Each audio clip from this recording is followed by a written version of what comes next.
네, 반갑습니다. 자, 페이지 23쪽 보십시오.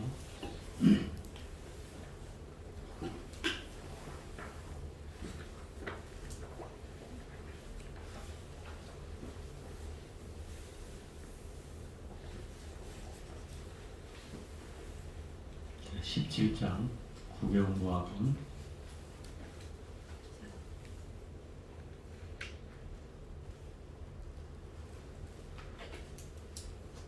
함께 읽어보도록 하겠습니다.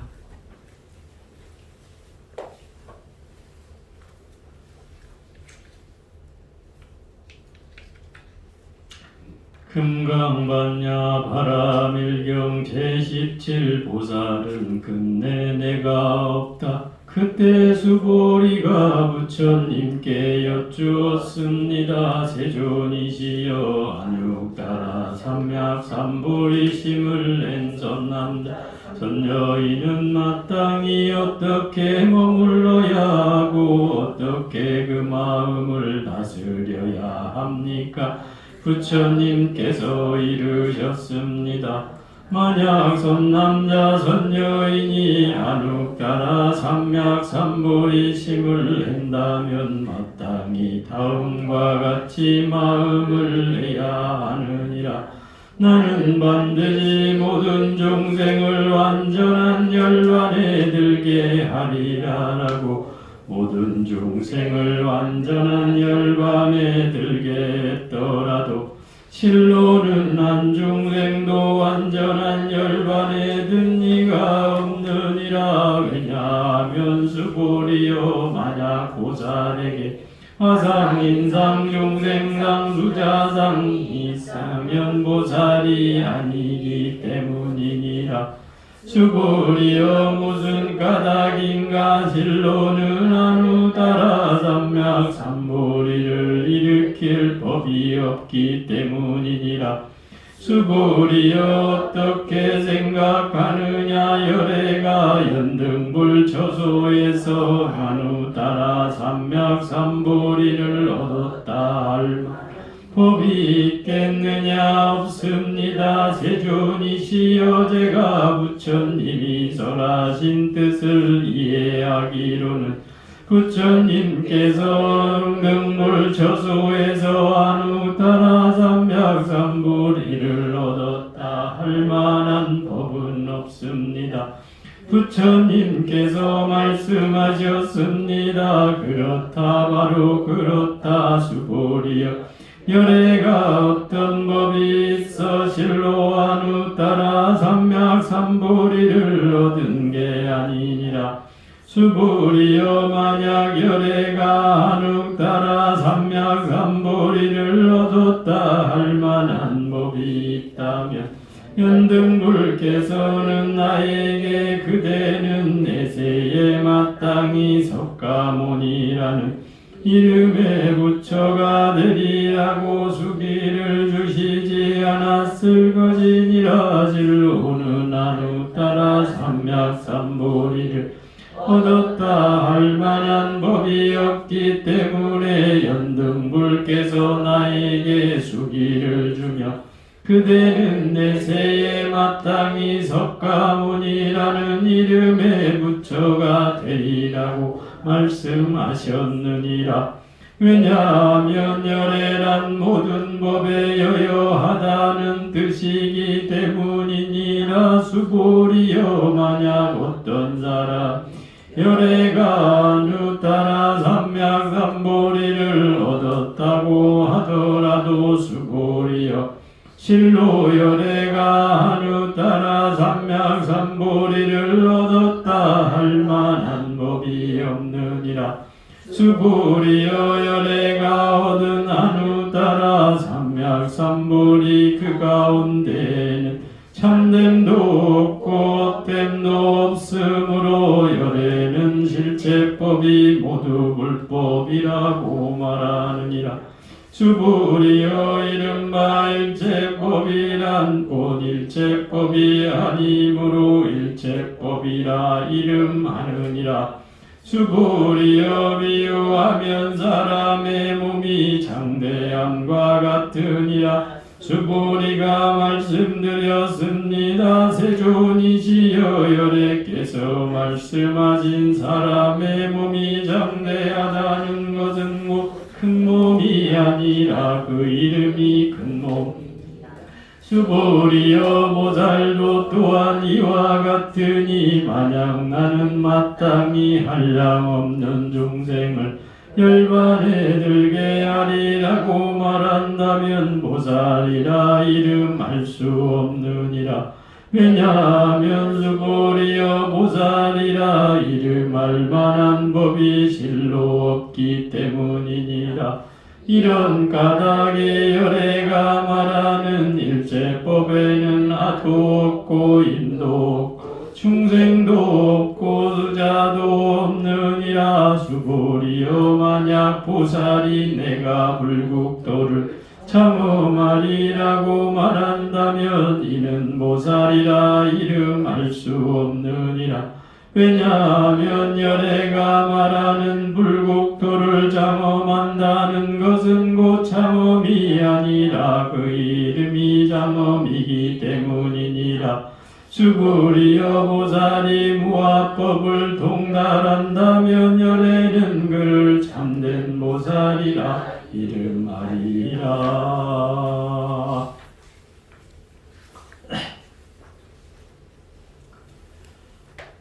금강경이 저번 철에까지 16장까지 전해졌는데요. 오늘 처음 접한 사람들도 있을 텐데 제가 그 유튜브를 참고하라고 했어요.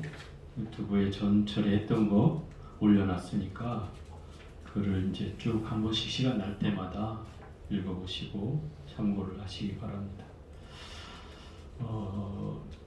이 금강경을 전반부, 중반부, 상권, 하권으로 이렇게 나눈다면 이 16장까지가 전반부, 상권이라고 할 수 있고 오늘 배우는 이 17장부터가 후반부에 해당됩니다.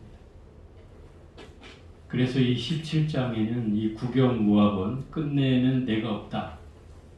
무아에 대한 얘기를 하고 있는데 여기에 지금 내용을 읽어본 바에 의하면 앞에 한 내용들이 막 떠오르지 않아요? 앞에 한 내용들이 계속 반복되고 있다 이 말이에요.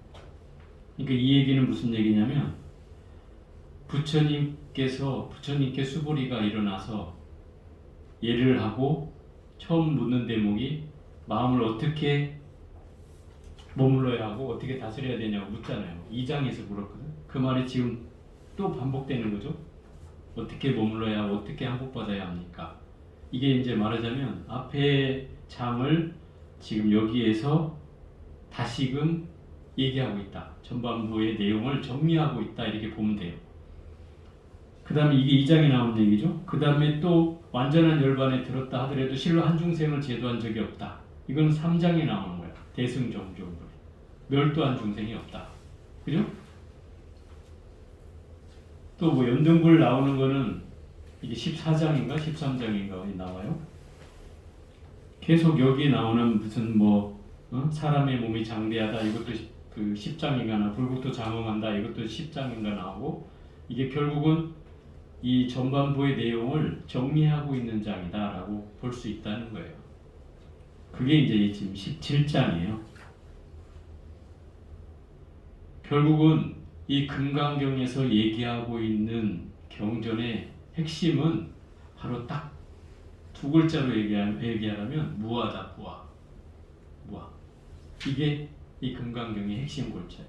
내가 없다라고 하는 거예요. 나라고 할 게 없다는 거죠. 그래서 아상, 인상, 중생상, 수자상이 없는 사람을 보살이라 한다. 그죠? 그럼 아상이라는 건 다시 한번 설명해 볼게요. 아상이란 나라고 하는 존재라고 인식하는 거예요. 나의 모습을 인식하는 거. 그게 아상이에요. 또 인상은 남과 다른 나를 보는 거예요. 남과 다른 나는 뭐예요? 내가 다른 사람과 구별되는 내 모습이 있죠. 그걸 인상이라고 해요. 중생상은 내 모습 가운데 내가 스스로를 자꾸 낮게 보는 마음, 깔보는 내 스스로를 낮춰보는 마음이죠. 이게. 중생상. 나는 아직 범부 중생이어서 내가 할 줄 아는 게 없고 공부를 해도 내가 잘 못하고 하는 이런 마음을 갖는 게 중생이다. 또 수자상은 뭔가 이 세상을 움직여가는 것이 또 영혼이 있어서 이 세상을 움직여가는 것이다. 다음 생을 내가 갈 때도 이 영혼이 있어서 다음 생을 윤회한다. 이렇게 여기는 이 마음이 바로 수자상이에요. 근데 이 아상인상 수자상, 아상인상 중생인상 수자상이 없다고 하잖아요. 없다는 말은 여기에 끌려가지 마라. 이 네 가지를 한마디로 말한다면 아상의 다른 말이에요. 결국 아상인상 중생인상 수자상은 아상의 다른 이름일 뿐이다. 그럼 결국 아상을 없애는 것이 이 금강경에는 핵심이다 이 소리. 그럼 아상을 없앤다는 말은 그 말이 바로 무아다 이 말이에요. 무아. 나라고 할 게 없기 때문에 무아라는 것이 이 금강경을 관통하는 최고 핵심적인 단어다 이 말. 키워드, 키워드. 무아라는 말. 그럼 무아가 뭔가? 그럼 내가 아예 없는가? 우리 이렇게 얘기하잖아요. 없는가 이렇게 물으면 대답하기 곤란해진다 이 말이에요. 없는 것도 아니고 그렇다고 있다고 할 수도 없고 그러니까 뭐라고 정의하기 힘들다. 그런데 이 금강경에서는 이걸 두 가지 입장으로 얘기하는데 하나는 본질적인 입장에서 봤을 때 나라는 실체는 없다. 본질적인 입장으로 보면 내 모양의 껍데기는 이 지수화풍 사대로 이루어진 것이어서 지수화풍 사대로 흐트러버리면 아무것도 남아있지 않잖아요. 그래서 이 본질로 보면 나라고 하는 존재는 텅 비어있는 존재여서 없다고 할 수 있다. 근데 현상적으로는 우리 눈에 보이는 현상적으로는 내 모습이 보이잖아요. 그죠? 이 존재로는 존재한다 이 말이에요. 물론 실상으로 보면 없는 존재지만 우리의 현상계로 보면은 있는 존재다. 그래서 이것을 정확히 표현하자면 있는 것도 아니고 그래서 없는 것도 아니라고 얘기할 수 있다 이 말이에요. 현상계로 보면 존재하고 본질로 보면 존재하지 않는다 이거죠. 이 두 가지 입장을 잘 견지해야 이 경전을 이해하는 것이 어렵지 않아요. 수보리가 부처님께 다시 이제 16장까지 전반부가 끝나고 나서 이제 질문을 다시 드리는 거예요. 세존이시여 안욕따라 삼맥 삼보리심 이거는 이제 최상의 깨달음이란 뜻이에요.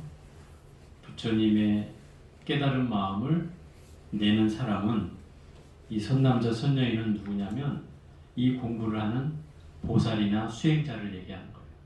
그런 사람들은 마땅히 마음을 깨달음 얻겠다고 마음을 냈으니 어떻게 머물러야 하고 어떻게 마음을 다스려야 하느냐 이 말이에요. 그 말은 의문하주 항복기심 이게 2장에 나왔다 그랬잖아요. 위없는 깨달음을 얻고자 하는 사람은 어떤 마음을 내야 한다? 안욕따라 삼맥 삼보리심을 낸다면 마땅히 이와 같이 마음을 내야 한다. 이와 같은 마음이 뭐냐? 반드시 모든 충생을 완전한 열반에 들게 하리라 라고 발언을 해야 된다는 거예요. 중생에게 중생 제도가 여기에서 뭐라고 했냐면 무주심이라고 그래요. 중생을 제도하겠다는 마음이 무주심이요. 묘행무주요. 이게 보시예요. 보시. 말하는 중생을 제도하겠다는 게 보시다 이 말이에요. 응당 수행하는 자는 이런 마음을 일으켜야 된다는 거예요. 중생을 제도하겠다. 응? 그런데 제도한다 하더라도 그들을 열반에 완전히 들게 했다 하더라도 완전한 열반은 완전한 깨달음에 들게 했다 하더라도 실로는 한 중생도 어쨌다고 열반에 든 이가 없다. 이 말은 무슨 얘기예요? 열반에 들지 않았다는 뜻이 아니고 열반에 든다는 것에 대한 집착을 일으키지 말아야 된다는 거예요. 내가 열반을 저 사람을 제도했어. 이게 상이라는 거예요. 그죠? 내가 저 사람을 제도했어. 나 저 사람을 누가 그러더라? 우리 초신반에 보살님 한 10명을 데려온 보살이 있어요. 그래가지고 내가 10명이나 데려왔어. 내가 10명이나 데려왔다고. 따져보면 저 사람도 내가 아는 사람이고 저 사람 다 내가 데려온 거야. 이렇게 얘기하는 게 상이다 이 말이에요. 설사 그 사람을 내가 데려왔다 하더라도 어떻게 하라고? 그런 상을 내지 말아야 한다. 그래야 그게 나한테 참다운 공덕이 된다. 응? 내가 했다는 상을 내면 그 상의 값에 내 공덕이 사라지는 거예요. 그 상을 내는 순간. 그래서 자꾸 부처님이 얘기하는 거예요. 상을 내지 마라. 실제는 그거 내지 않는다고 모르는 거 아니다 이거예요. 이 우주법계는 다 그 공덕의 이치대로 흘러가는데 우리 눈에 보여지는 현상계를 보면 자꾸 뭔가 드러내고 싶은 마음이 있으니까 자꾸 뭔가를 얘기하게 된다 이 말이에요. 그러나 그것이 결코 큰 공덕을 낼 수도 없고 마음이 이 상에서 벗어나지 못하기 때문에 상이 있는 한은 보살이 될 수 없다 그랬잖아요. 상이 있는 한. 그래서 왜냐하면 수보리여 만약 보살에게 아상인상, 중생상, 수자상이 있다면 뭐라고요? 보살이 아니다 이 말이에요. 그죠? 이미 상이 있다면 보살이 아닌 거예요. 보살은 상을 떠난 사람이고 중생을 제도했다 하더라도 제도했다는 한 생각도 일으키지 않는 사람이다 이 말이에요. 그게 보살이라는 거예요. 그러면 우리는 보살이 되려고 하는 사람이잖아요. 또 응당 여러분한테 불려지는 이름으로 보면 다 보살이지 따져보면. 그죠? 다 보살인데 그러면 내가 보살에 합당한 보살에 응당한 뭔가 돼야 되잖아요. 그런 게. 그러려면 뭐가 없어야 돼요? 바로 사상이 없어야 된다. 아상, 인상, 중생상, 수자상이 없어야 한다. 이 상 때문에 세상의 살기가 어떤 사람들은 다 좋다고 해. 좋다. 그 상 때문에. 왜? 자기 상을 내서 자기 밥그릇을 찾아 먹는다고 얘기하는 사람도 있어요. 내가 내 것을 얘기해야 주지 않아? 그러면 안 줘. 이래가지고 자꾸 얘기하는 사람도 있어요. 그게 세속적으로는 맞을 수는 있어요. 그런데 그렇게 하면 할수록 결국 우리가 원리로 보면은 자꾸 그런 거죠. 이 세상에 존재하는 어떤 공용물도 내 것은 없어요. 심지어 여러분이 돈을 주고 사는 것도 내 것이 아니에요. 돈을 주는 것은 내가 그 가치에 대한 빚을 지지 않기 위해서 그 값을 지불하는 것뿐이야. 영원히 내 거는 없잖아요. 없어요. 그런데도 이거 내 거야 이렇게 얘기하면 이건 벌써 집착이 생기는 거죠. 그죠? 집착이 생기는 거예요. 그래서 이 금강경에서 하는 말이 뭐예요? 묘행무주에서 그러잖아요. 베풀어라. 누구에게나 베풀어라. 내 것은 없기 때문에 내가 줄 수 있는 한 베풀 수 있으면 그게 묘행이다. 그게 참다운 행위다 이 말이에요. 그게 참다운 실천을 하는 것이다. 또 이렇게 베풀 때 뭐가 나온다? 지혜가 같이 돈받는다. 금강경에서는 이 보시를 되게 강조해요. 그 이유가 뭐냐면 보시를 통해서 지혜가 생겨난다는 거예요. 결국 이 경전은 지혜를 완성하는 경전이잖아요. 그럼 어떻게 해야 지혜를 완성합니까? 이렇게 물으면 근본적으로 사상적으로는 무아를 얻는 것이고 실천적으로는 보시를 실천하는 것에서 이게 이루어진다 이 말이에요. 이 두 가지가. 그러니까 그런 면에서 보면 이 사상이라고 하는 것은 굉장히 중요한 의미를 갖고 있고 그들 실천하는 것이 바로 어디에 머물지도 않고 베푸는 것이다 이 말이에요. 누군데 자꾸 마이크를 키냐?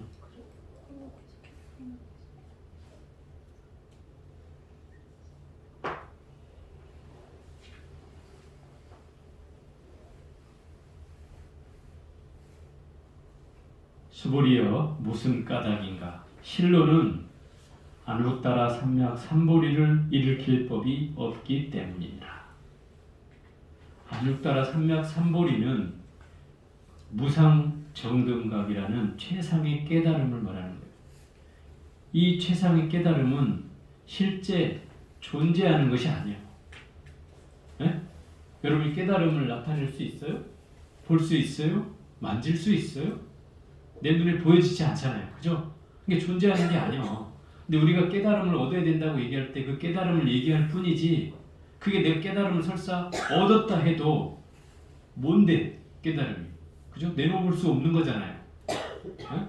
내놓을 수가 없는 거다 이 말이에요. 부처님이 설사 깨달음의 위덕을 보여주긴 하지만 그렇다고 그 깨달음 자체를 설명해 줄 수는 있다 해도 그것을 너 먹으라고 이렇게 내놓을 수 있는 게 아니다 이 말이에요.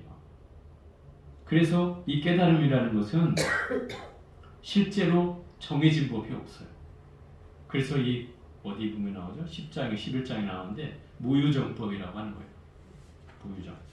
그죠? 어떤 정해진 법도 없는 것을 안육다라 삼맥삼보리라 한다. 그러니까 이 안육다라 삼맥삼보리를 얻기 위해서 이걸 집착하면 뭐예요? 실로 존재하지 않는 법을 집착하는 것과 같다 이 말인 거죠. 그러니 어리석어지는 거예요. 그러면 해도 한박 없이 해야 된다는 뜻인 거예요. 어? 해도 한박 없이. 이 말이 어려워지죠. 하긴 하는데 한박 없이 해요. 어떻게 해도 한박 없이 해요? 어떤 집착도 갖지 않고 하라는 거예요. 어떤 집착도. 내가 한다 이렇게 생각하면 이게 집착이야 이미. 안 한다 이것도 집착이야. 되는 대로 이것도 집착이야. 나 그만 아무것도 안 할래. 이것도 잘못해요. 그냥 하긴 하되 어떤 집착도 일으키지 않고 하는 거. 그게 하지 않고도 하는 거죠. 함이 없이 하는 거예요. 수보리에 어떻게 생각하느냐? 열애가 연등불 처수에서 안욕따라 삼맥삼보리를 얻었다 할 만한 법이 있겠느냐? 없습니다. 세존이시여. 이제 연등불이 등장했어요. 제가 전반부에도 한번 설명을 했을 텐데 이 연등불은 언제 부처님인가요? 부처님 석가모니 부처님으로부터 약 10억만 겁인가? 10만억 겁인가? 하여튼 제가 정확히 이해를 못하겠는데 그 절의 기원을 제가 얘기할 때 절의 기원 그 선제 장자라는 부처님 전생에 장자였을 때 이제 연등불 부처님이 그 장자의 나라에 오게 되어서 많은 사람들이 그 연등불 부처님께 공양을 올리려고 꽃이며 과일이며 뭐 이렇게 공양물들을 다 샀어요. 근데 이 장자는 뒤늦게 소식을 듣고 돈이 많은 장자였지만 돈을 들고 저작거리를 나아가 봤는데 이미 물건이 다 동인하고 아무것도 없었어요. 그래서 망연자실하고 서있던 차에 한 여인이 꽃을 하나를 안고 지나간다. 그 여인을 불러 세워가지고 자 꽃을 좀 나한테 파시오. 그 여인이 대답한 말이 황금을 주면 몰라도 제가 왜 팝니까? 하고 돌아서려는 찰나에 황금을 꺼내놓는다. 그래서 그 여인이 황금을 얘기했기 때문에 어쩔 수 없이 꽃을 주려고 하는데 아까운 거죠. 그래서 이 장자를 위아래로 훑어보니 너무나 멋지게 생겼고 또 귀공자예요. 뭔가 잘생긴 이 장자를 보고 한눈에 반해서 그렇게 얘기를 한단 말이에요. 나한테 조건이 있어. 뭐요? 당신이 내가 이 꽃을 드릴 테니 나한테 하나 약조를 해주시오. 무슨 약조요? 이 생이 아니라도 줬어. 다음 생이라도 나를 만난다면 결혼하겠다고 약조해 주시오. 그래서 이 장자가 약조를 한단 말이에요. 다음 생에 당신을 또 만난다면 꼭 당신하고 결혼을 하겠어. 하고 그 자리에 약속을 해요. 세 번을 하는 거예요. 세 번 원래 약속은 3청을 하는 거예요. 그래서 세 번을 하니까 그 여자가 그 5송이의 꽃을 준다. 그리고 여자는 2송이의 꽃을 갖고 부처님한테 나아가요. 그래서 인파로 둘러싸인 부처님 앞에서 사람들이 막 부처님한테 다가갈 수가 없으니까 공양물들을 막 던진다 이 말이에요. 그래서 이 장자와 여인도 꽃을 던졌어요. 근데 이 장자가 던진 꽃만 공중에 떠 있고 나머지 것들은 다 땅바닥에 떨어졌다. 그래서 공중에 떠 있는 꽃을 부처님이 보시고 그 장자를 향해서 뚜벅뚜벅 걸어오신다. 그 인파가 갈라지고 길이 열려서 장자와 부처님이 마주 섰을 때 이미 바닥에는 웅덩이에 물이 고여 있고 부처님이 맨발로 오시는데 거기를 빠지실 것 같아서 이 장자가 거기를 엎드리게 된다 이 말이에요. 엎드리고 손을 펴고 나서 머리까지 풀어 헤친 뒤에야 그 웅덩이가 덮여지고 부처님께 저를 밟고 지나가시라 한다. 그래서 손과 등을 밟고 지나가서 이 장자에게 수기를 주는 거예요. 이 장자는 장차 10만억 겁이 지난 후에 석가모니라 불리는 부처가 되리라. 이런 수기를 주는 거예요. 미리 예언을 해주는 거죠. 왜 수기를 줬냐면 뭐 꽃이 안 떨어졌고 이 사람이 절을 했고 하기 때문에 준 게 아니고 이미 이 장자는 그 전생으로부터 수없는 수행을 통해서 끊임없이 공덕을 닦아왔다 이 말. 그 결정판이 이 연등부를 만나는 시점이었던 거죠. 그리고 절을 하면서도 나도 저와 같이 저 연등불과 같이 저 부처님이 되어지기를 발언한다고 그 엎드린 자리에서 끊임없는 발언을 하는 거예요. 결국 그 공덕으로 이 장자에게 수기를 연등불께서 주는 거죠. 이게 이제 절의 기원이라고 제가 초신반 때 말씀을 드리는데 이 대목이 지금 이 금강경에 고스란히 나오는 거예요. 대목. 그래서 지금 이 대목을 얘기하기 위해서 제가 설명을 드린 거예요. 이때에 연등불께서 계신 곳에서 이 장자가 부처가 되리라고 약속을 받았잖아요. 그죠? 수기를 받았단 말이에요. 그러면 그 안육따라 삼맥 삼보리를 깨달음을 얻었다고 할 만한 법을 얻었느냐 이 말인 거예요. 그 자리에서. 내가 수기를 받긴 했지만 거기서 뭘 얻은 건 아니잖아요. 그죠? 그래서 이제 이걸 물어본 거예요. 뭐 얻을 만한 법이 있었느냐? 그러니까 없습니다. 세존이시여. 제가 부처님이 설하신 뜻을 이해하기로는 부처님께서 연등불 초수에서 안육따라 삼맥 삼보리를 최상의 깨달음을 얻었다 할 만한 법은 없습니다. 부처님께서 말씀하셨습니다. 그렇다, 바로 그렇다, 수보리여. 열애가 어떤 법이 있어 실로 안육따라 삼맥 삼보리를 얻은 게 아니니라. 이게 어떤 새로운 법이 있어서 최상의 깨달음을 얻은 게 아니라는 거예요. 수보리여, 만약 열애가 안육따라 삼맥 삼보리를 얻었다 할 만한 법이 있다면 연등불께서는 나에게 그대는 내세에 마땅히 석가모니라는 이름의 부처가 되리라고 수기를 주시지 않았을 것이니라. 그러니까 특정한 뭐 최상의 깨달음을 얻었다 할 만한 법이 있었다면 그것 때문에 나를 수기를 주지는 않았을 거라는 거예요. 실제로 없기 때문에 그 말씀을 하신 거라는 뜻이에요. 그 얘기는 안육따라 삼맥 삼보리라고 할 만한 것도 또한 집착할 법이 아니라는 거예요. 그것도. 왜? 무유정법이라고 했잖아요. 어떤 정해진 법도 아니에요. 그러니까 불교는 이거다라고 주장을 하는 순간 다 그르쳐질 수가 있어요. 왜? 또 반대편이 있단 말이에요. 반대편이 있어요. 그걸 이제 상대적인 거죠. 그래서 항상 짝이 있어요. 본질을 얘기하면 현상이라는 게 붙고, 그죠? 본질과 현상이 짝이 되는 거예요. 여기는 없다고 그러는데 여기는 있다고 해요. 그러니까 없다고만 얘기하면 또 여기에 걸리고, 그죠? 있다고만 얘기하면 또 여기에 걸리는 거예요. 불교가 이런 거예요. 그러니까 한쪽으로만 얘기할 수 없는 거죠. 그래서 이 금강경에서는 이 무유정법이라는 말을 쓴다 이 말이에요. 어떤 정해진 법도 없어. 이것이 맞다라고 하는 순간 부처님은 그게 다 틀렸다는 거예요. 왜? 그건 그렇다고 이름할 뿐이지 실제 그런 게 아니라는 거죠. 마치 보살이라고 불릴 뿐이지 실제 보살은 어떤 거냐 이 말이에요. 뭐가 드러나는 게 있는 게 아니잖아요. 또 중생 이렇게 했을 때 중생이라고 이름할 뿐이지 중생에 대한 영원한 게 있는 건 아니지 않느냐 이 말인 거죠. 중생이 영원하지 않죠.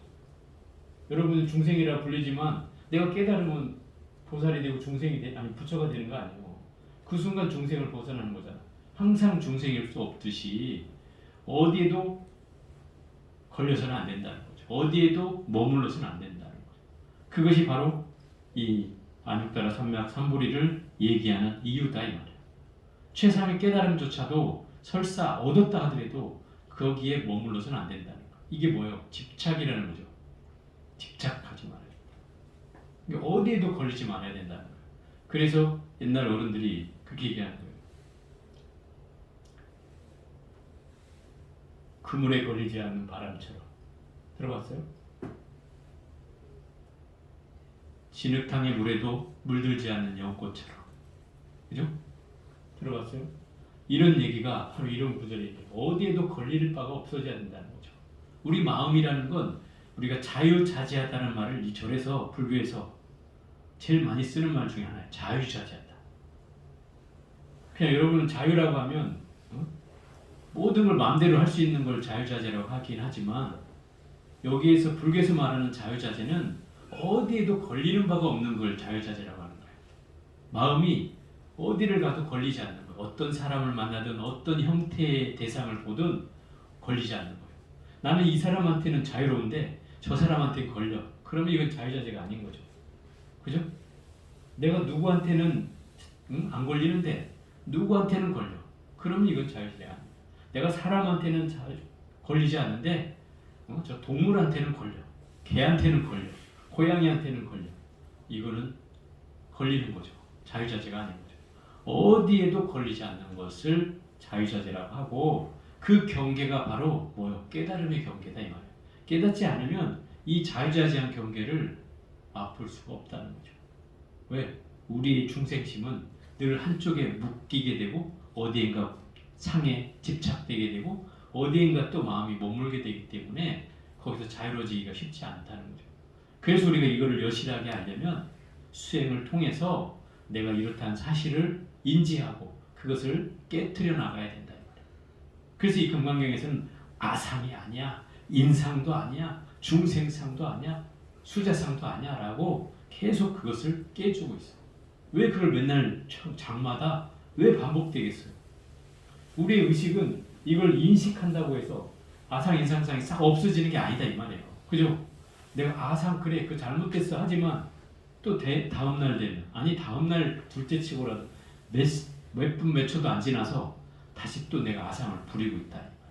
그죠? 그러니까 결국 이것을 끊임없이 강조를 함으로 인해서 내가 계속 그걸 각성하게 만드는 거예요. 그럴 때마다 각성하고 해서 실제로 내가 그걸 실천해야 그게 얻어지는 것이지 생각으로 알아차렸다고 해서 얻어지는 게 아니다 이 말이죠. 불교는 이 실천을 해야 되는 문제잖아요. 이 금강경 그거를 이론적인 가르침으로 깨트려 주는 거예요. 의식에 뭔가 내가 쌓여 있는 이 업의 그 장애들을 다 깨주는 거예요. 너 다 깨주고 확 터지게 만드는 거예요. 그 길로만 가라 이 말인 거예요. 그게 이제 이 금강경이에요. 그러니까 이 정해진 법이 없다는 것이 바로 안욕따라 삼맥 삼보리를 얻은 게 아니니라 이렇게 얘기하고 수보리여 만약 열애가 안욕따라 삼맥 삼보리를 얻었다 할 만한 법이 있다면 연등불께서는 나에게 그대는 내세에 마땅히 석가모니라는 이름의 부처가 되리라고 수기를 주시지 않았을 것이라. 수기를 준 이유는 바로 최상을 깨달음을 얻었다 할 만한 그런 상을 갖지 않았기 때문에 그래서 줬다 이 말인 거예요. 실로는 안욕따라 삼맥 삼보리를 얻었다 할 만한 법이 없기 때문에 연등불께서 나에게 수기를 주며 그대는 내세에 마땅히 석가모니라는 이름의 부처가 되리라고 말씀하셨느니라.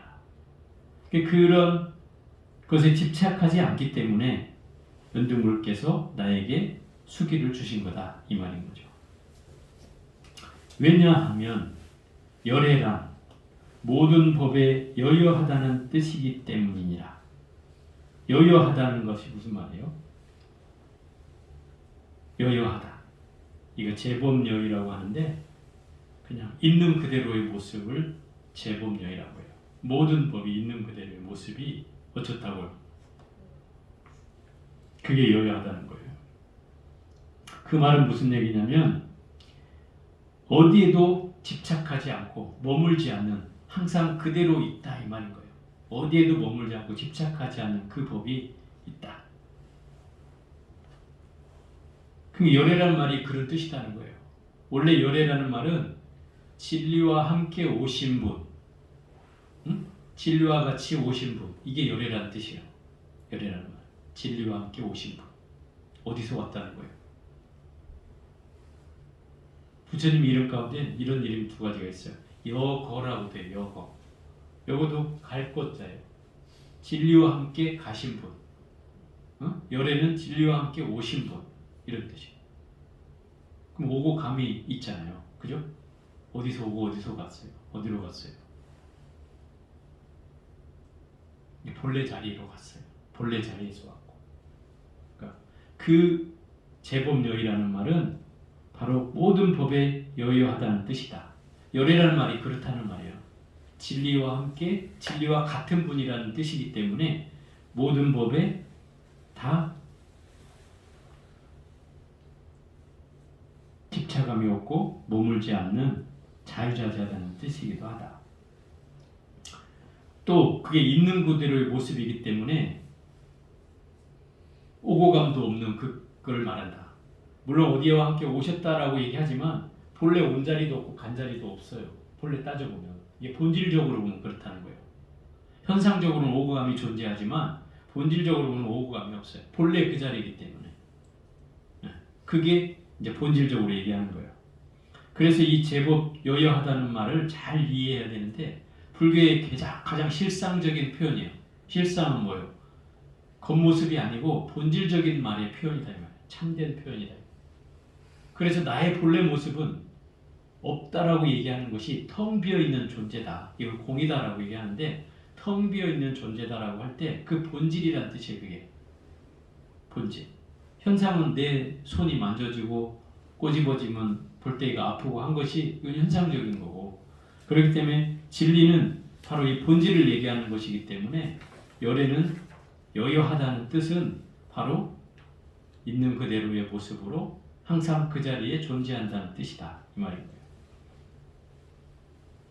수불이여 만약 어떤 사람이 열애가 안욕따라 삼맥삼보리를 얻었다고 하더라도 실로 열애가 안욕따라 삼맥삼보리를 얻었다 할 만한 법이 없느니라. 이게 어떤 사람이라는 것은 우리와 같은 이 수행자들이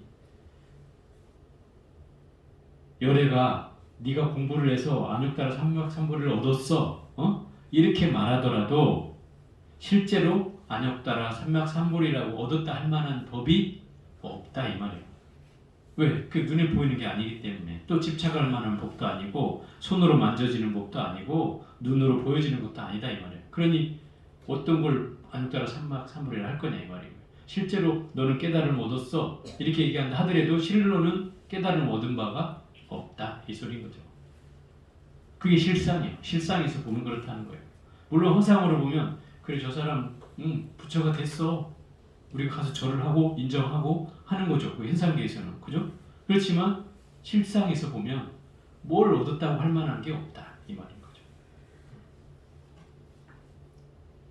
수보리여 열애가 얻은 안욕따라 삼맥삼보리 그 가운데에는 참됨도 없고 헛됨도 없으므로 열애는 일체법이 모두 불법이라고 말하느니라. 이랬어요. 열애가 얻은 최상의 깨달음 그 가운데는 참됨도 없고 헛됨도 없다. 왜? 아까 얘기했잖아. 제법여의라 했잖아. 있는 그대로의 그 모습이기 때문에 이것을 참되다고 하는 것도 상이고 헛되다고 하는 것도 상이다 이 말이야. 이게 무슨 얘기냐면 본질적으로 보면 참되다는 표현도 맞지 않고 또 현상적으로 보면 헛되다는 표현도 맞지 않다 이 말인 거예요. 그 두 가지 경계에 걸리지 않는다. 왜? 이 깨달음의 법은 자유자재한 법이어서 어디에 묶여있는 법이 아니다 이 말이에요. 그냥 참되다는 것에도 걸리지 않고 헛되다는 것에도 걸리지 않는다. 진실과 거짓에도 걸리지 않는다 이 말인 거죠. 묘한 말이에요.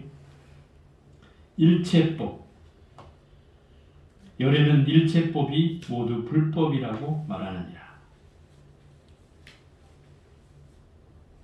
일체법은 이 세상에 존재하는 모든 법을 말하는 거예요. 네? 모든 법.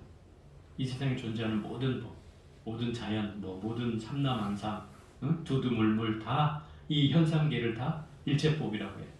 근데 그 일체법이 뭐다? 불법이래. 부처님 법이래. 그게 무슨 말이에요? 우리가 본질적으로 보면 깨달음을 얻은 경계로 보면 이 삼라만상에 존재하는 모든 현상계가 다 부처예요. 다 부처예요. 심지어 부처님 말대로 하면 저 존재하는 바위 한 자락에도 불성이 있다고 하니까, 우리는 죽어 있다고 생각하는 그 바위에도 부처님 불성이 있다고 하니까, 뭐 무정물 유정물 할 것 없이 모든 존재들이 다 불성이 있는 거죠. 그러니까, 그죠? 뭐 나무에는 불성이 없겠어요. 또 기독교인이라고 불성이 없겠어요. 이슬람교를 믿는다고 불성이 없겠어요. 다 있다는 뜻이에요. 그 모든 생명, 모든 만물이 다 불성을 가지고 있는 존재이니 그 일체법이 다 뭐예요? 불법이 되는 거예요. 그래서 일체법이 다 불법이 되는 거예요. 그러니 불법 아닌 바가 없는 거죠. 다만 그 일체법이라는 사실이 있다 해도 어찌해야 된다는 거예요? 거기에 머물거나 거기에 집착해서는 안 된다는 뜻인 거죠. 일체법이 불법이긴 해요. 그러나 여기 나오는 그 다음 구절이 수고리여 이른바 일체법이란 일체법이 아니므로 일체법이라 이름하느니라. 그죠? 일체법이라고 하더라도 일체법에 머물러서는 안 된다는 거죠. 다만 일체법이라고 이름 붙일 뿐이지 여기 우리가 집착해서는 안 된다. 이게 일체법과 불법이란 뜻이에요. 수고리여 비유하면 사람의 몸이 장대함과 같으니라. 이 장대함도 지금 이 다음 구절까지 한번 해볼게요. 수보리가 말씀드렸습니다. 세존이시여 여러께서 말씀하신 사람의 몸이 장대하다는 것은 곧 큰 몸이 아니라 그 이름이 큰 몸입니다. 이것도 어디 10장에 나오나요? 어디 나오나? 나오죠.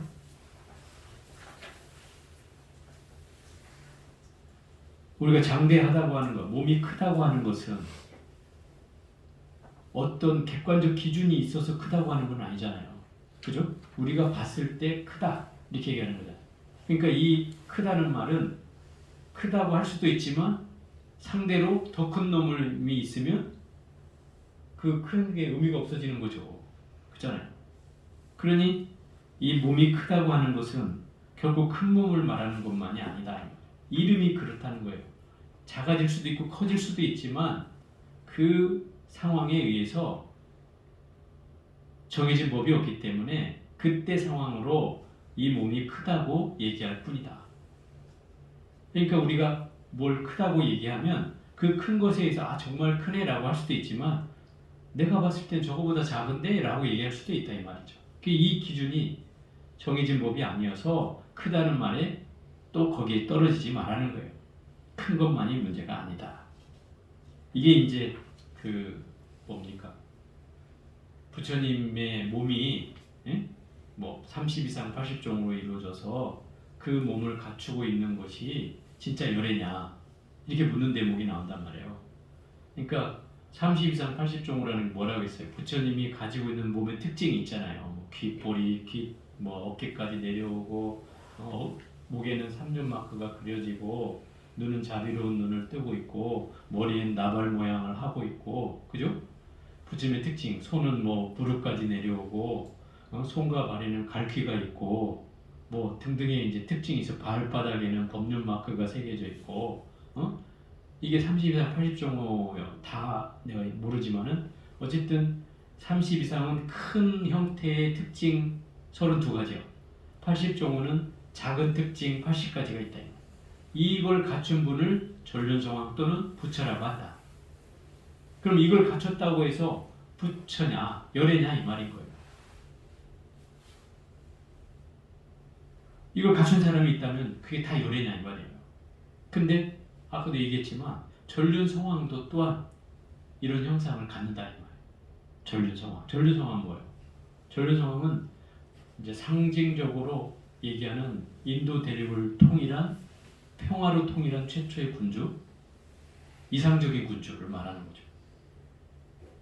그래서 부처님이 태어났을 때 아시타 선인이 이 부처님을 보고 예언을 하기를 이 아이는 장차 커서 전륜성왕이 되거나 이 대륙을 평화로 통일하는 전륜성왕이 되거나 수행자가 된다면 깨달음을 얻는 부처가 될 거라. 아버지 정관왕은 뒤에 부분은 귀에 들어오지도 않았어요. 앞에 부분에 많이 꽂혀가지고 전류성황이 된다니까. 거기에 꽂혀가지고 아들을 막 엄청난 교육을 시킨다는 거예요. 그 아들이 좀만 외로움을 타거나 뭔가 어디 나무 밑에 가서 사유하고 있으면 그 꼴을 못 봤어요. 그래가지고 막 삼시전을 지어가지고 궁궐을 3군데나 지어줬어요. 봄, 가을에 머물 수 있는 궁전, 겨울에 머물 수 있는 궁전, 여름에 머물 수 있는 궁전을 3곳을 지어놓고 사시사철을 거기를 뺑뺑뺑 돌리게 하는 거죠. 거기다가 맨날 시녀들을 갖다 붙여놓고 맨날 막 술과 음악과 막 이런 환락의 세계로 보내겠죠. 10대 때. 그 부처님이 그 모습을 보면서 더 무상함을 느꼈다 이 말이에요. 그 아리따운 여성이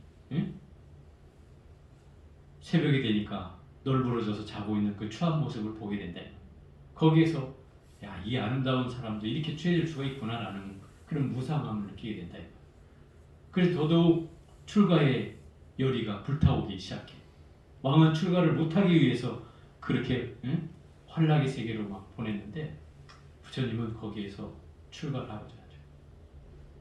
그 19살 때가 처음으로 아버지한테 출가하겠다 그래. 못하게 하죠. 당연히. 그래서 그때부터 감시를 하기 시작하는. 그리고 결혼을 시키고 뭐 해가지고 어떻게든 눌러앉히려고 했는데 결국 29살이 돼 10년 동안을 벼러가지고 아들 라울라가 탄생하자마자 오 라울라 하고는 그 자리를 박차고 나온 거죠.